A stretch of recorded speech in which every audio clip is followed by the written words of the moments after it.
সুপ্রভাত বন্ধুরা, আশা করছি তোমরা সবাই ভালো আছো। আমিও বেশ ভালো আছি। তো আজকের ভিডিওটা আমি সকাল থেকে কিছু করিনি, হঠাৎই আমি মনে ভাবলাম যে একটু ভিডিও বানাই।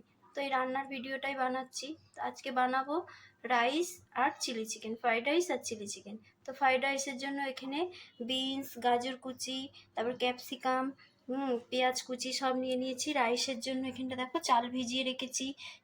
চিলি চিকেন করার জন্য আমি চিকেনটা রেডি করে নিয়েছি। তো পকোড়া ভাজবো, পকোড়া ভাজার জন্য আমার চিকেনটা এখানে রেডি আছে।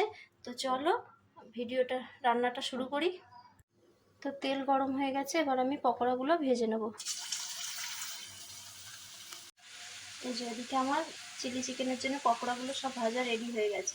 এবার গরম তেলের মধ্যে দিয়ে দেবো রসুন কুচি।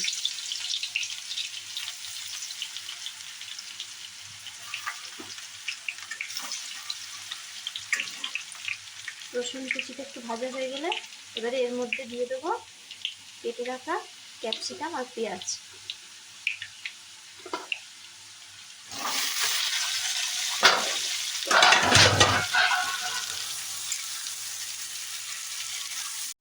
পেঁয়াজ ক্যাপসিকামটা ভাজা হয়ে গেছে, এবারে আমি টমেটো সস, সয়া সস আর চিলি সস একসঙ্গে করে নিয়ে এবার এটা দিয়ে দেবো।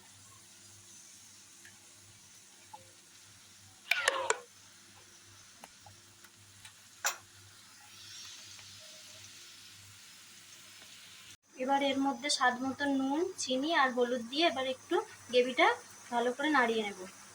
চিলি চিকেনটা আমার রেডি হয়ে গেছে, এবার নামিয়ে নেব। রাইসের জন্য সাদা ভাতটা রেডি হয়ে গেছে, সবজিটা আমার ভাজা রেডি হয়ে গেছে, এদিকে রাইসটা আমার কমপ্লিট হয়ে গেছে। তো রান্না আমার কমপ্লিট হয়ে গেছে, এবার খেতে দিয়ে দেবো। থালাটা সাজিয়ে নিয়েছি। তো ভিডিওটা কেমন হয়েছে প্লিজ কমেন্টে জানাবেন।